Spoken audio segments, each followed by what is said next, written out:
they're going to have a quarterback competition. And I always wonder, like, are you really going to do it? Like, you don't have that many reps. Time is of the essence. But they're talking like they're going to. Do you feel like this is a dog and pony show? Like the winner's already been decided, or that the results of these practices matter for these quarterbacks? I mean, I don't want to be so cynical and say, none of it matters. It's all for show. But I mean, it's I don't know. I'm not really sure. I mean, on one hand, Shanahan, Lynch, Jed, everybody with a microphone in front of them had this offseason has stated that, Brock's their leader, Brock's their guy. They're going with Brock. So they've stated that up front. But then Shanahan, as speaking at the Dwight Clark event, made it sound perfectly viable for that it's going to be a competition, that Trey's going to get an opportunity to win his job back, and that's the way it's going to go. So, and then of course we know how much Shanahan has talked up Sam Darnold, and Matt Mayoko through Shanahan through Matt Mayoko is touting Darnold as this incredible prospect, despite the fact that he's been a failed top 5 pick to this point in history. I mean, there's nothing that really tells us anything other than, hey, we like him. Okay, great. But the stats say he's not very good. And it's not like it's 1 year either. We're talking about this is year 5 for Sam Darnold. So are they going to, I don't know. I mean, what's your take on this? Do you think, are we going to see a legitimate competition between Darnold and Lance, and a legitimate competition for the number 1 job between the three quarterbacks? Or have they already decided that Brock's their 1 and Trey's their 2, or Darnold's their 2 and Trey's their 3, or Darnold's the 3? I think we know that the 4th guy is the 4th guy, but what do you think? Do you think we're going to see a legitimate competition? It seems to me that that could not be what they want. Do they really want every day the media to descend on camp? And it sounds like Brock Purdy, in the minds of Shanahan, Grant, may be ready to go by camp. So we could theoretically see a Brock, Trey, Darnold daily update on how things went in camp and who looks good and who looks second best and who, you know what I mean? I mean, is this, are they going to let this organically play out and not have a leader in the clubhouse, or do they not want that? Are they saying that just because they think it sounds better and they've already mapped out their pecking order and their depth chart? I don't know. Yeah. The way I see it is, if you ask John Lynch, he'll make it sound like Brock's going to be there for the beginning of training camp. So this is like an OTA sideshow, what's going on between Trey Lance and Sam Darnold. From John Lynch's perspective, this is Brock's team. Brock's the next Fran Tarkenton. He's great. He's special. Nothing to talk about. From Kyle's perspective, he talks about it way differently. Kyle's perspective, he says, yeah, that would be the case if Brock hadn't gotten injured, but he did. So that complicates things. And so from Kyle's perspective, and I think it's the only perspective that really matters, I think John might be one who talks to media people off the record, but I don't think Kyle does, and it's Kyle's call. I think he actually is open-minded here, which is kind of scary. I think he really has put all 3 of these quarterbacks on the same playing field. Yeah, Brock's great, but he's only had 8 starts and he's hurt.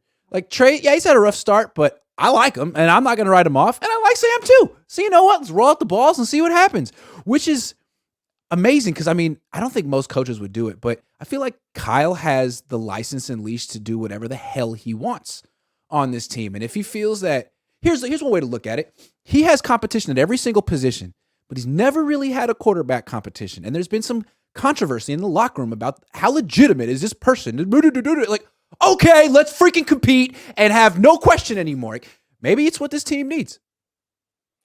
It's really interesting because it's like, on one hand, you could say, hey, they're clearly hedging on all 3 guys. They're hedging on Brock's health, Trey's development, Sam's development.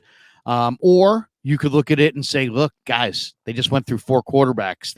They ran out of quarterbacks in one step from the Super Bowl. This season's all about one thing and one thing only, protecting themselves at quarterback from injuries that invariably are coming up. And then the other side of it is maybe they actually really want to have an open competition this summer. I'll say this. I can't remember a head coach that was given this long of a leash to find his quarterback.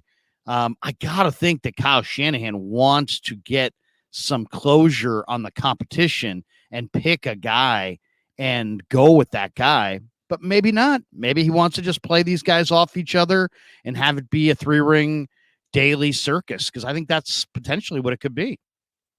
Yeah, I mean, it could be a circus, but at the same time, it could be the end of the drama, because it seems like even like the culture he's created on this team is they can never agree about the quarterback. They're always arguing about who the quarterback should be. Like, oh, Trey didn't earn it, or Jimmy isn't good enough. Like, enough of this constant complaining and arguing, infighting. Let's just get a real quarterback competition and have someone earn it the way the left guard would have to earn it. The right tackle would have to earn it. Let's just have this quarterback position fit into the rest of the culture that we've created, because so far he hasn't. Like, the way they tried to anoint Trey Lance seemed to bother a lot of people last year.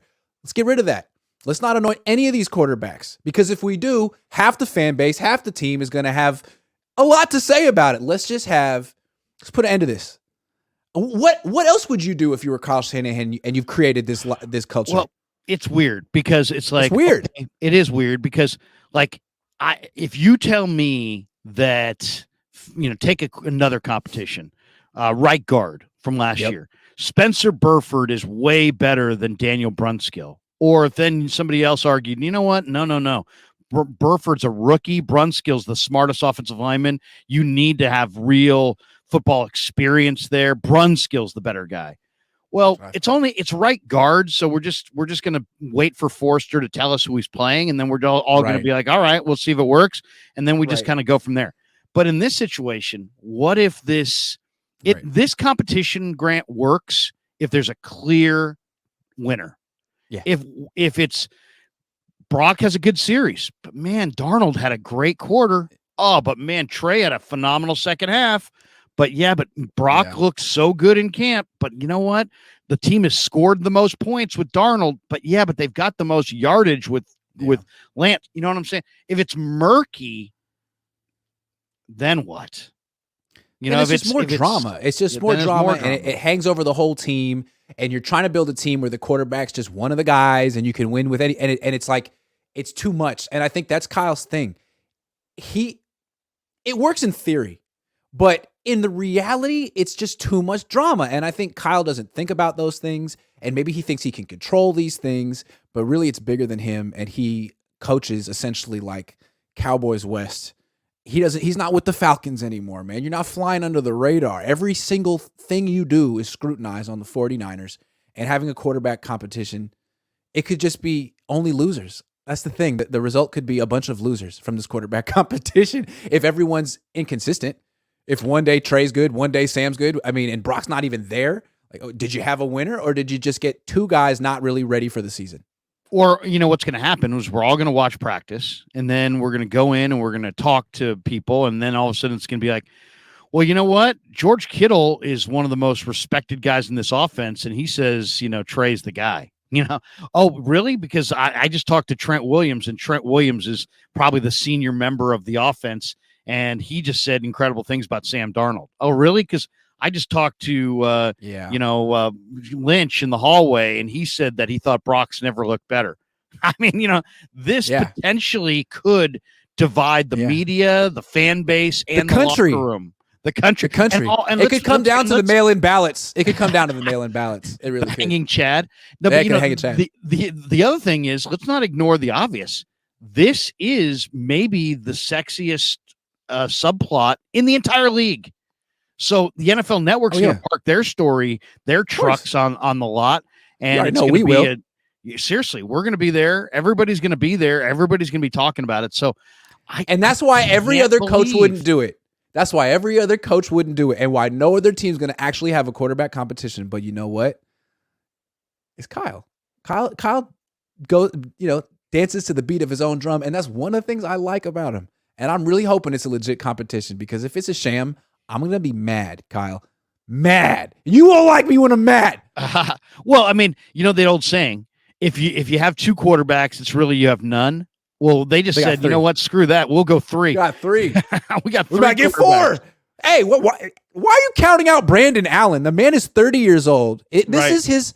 Maybe he's the next Geno Smith. Never gotten an opportunity. Hey guys, Clayton Thorson's a phone call away. He lit it up. Lit it up. The coach says, I'd be interested in what Coach Wilks thinks of Sam after all. He's the last guy to see him in the raw. Did we get Sam before or after hiring Wilks? After. And what I wanted to say was, right? You were there. Like, Wilks did an interview on the podium, and then he did an informal, another 10 minutes, and I don't think any of us were recording, but we asked him, and he said he really likes Sam. And I have a feeling one of the main reasons they brought Sam here is because of how much Wilks likes him. Yeah, because Wilks' job is to stop him. And, at least, he's a defensive coach. And so he's looking at things with a critical eye. And so, yeah, I'm sure Shanahan probably said to him, hey, look, what'd you think about going up against him? Tell me about his work habits. Tell me about his pros. Tell me about his cons. They probably felt buoyed, in their design. I mean, Shanahan liked Darnold anyway. And it sounds like McCaffrey probably is buddies with Darnold, so he's probably pushing for it. But Wilks was probably the clincher, right? Well, what Wilks was, I believe, if I remember correctly, talking about was, look, the team was tanking. They traded McCaffrey. They had nothing to play for. But Darnold came back and played hard and won 4 of 6 games. So that it doesn't necessarily mean he's going to be Mahomes, but it does speak to his professionalism. The season was over. He came back and was all in on winning, which was important because a lot of football players wouldn't be. Like, we got the next contract to think about. That'd be business decision central on most teams. But Wilks was trying to win. He was trying to get that job, and Darnold helped him. So I could see why he would have fond feelings for Sam.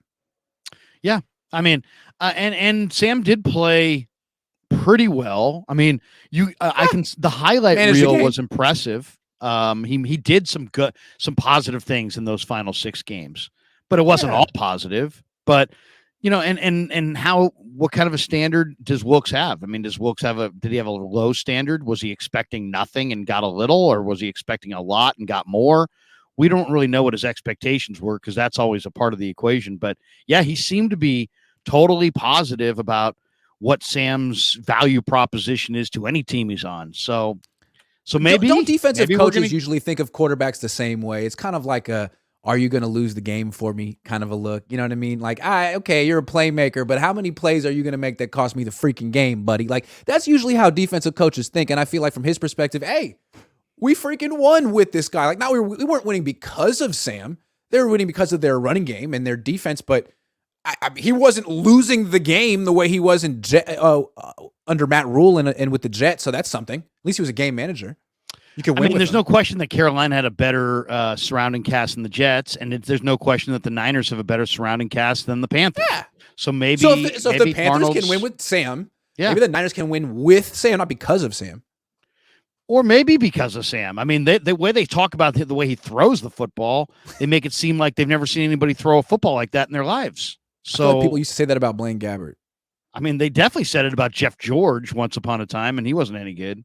So I don't know if it Jim matters. Druckenmiller had a cannon, howitzer. Druck's got a howitzer. Druck started one game in the NFL. Yeah, against the Rams. Yeah, on the road. And I think the Niners either won or lost, but it was 15-12 or something like that. I was a kid at the time. I was a fan of the team, and I remember before the game, Kevin Green was on the team, and I don't know if he was hurt that day, but he went up to Druckenmiller and headbutted him and may have concussed him. Do you remember that? No, I don't. But I do remember my first conversation with Druck. I said to him, I'm like, hey, man, I'd love to do a couple minutes with you. And he's like, yar, dude. And Walsh was back with the Niners at that time. He's like, Walsh is all over my ass, dude. This playbook is vast. It's vast. He's like grabbing it. And I'm sitting there and I'm looking at the other people and I'm like, oh, my God, this team went from Joe Montana to Steve Young to this guy.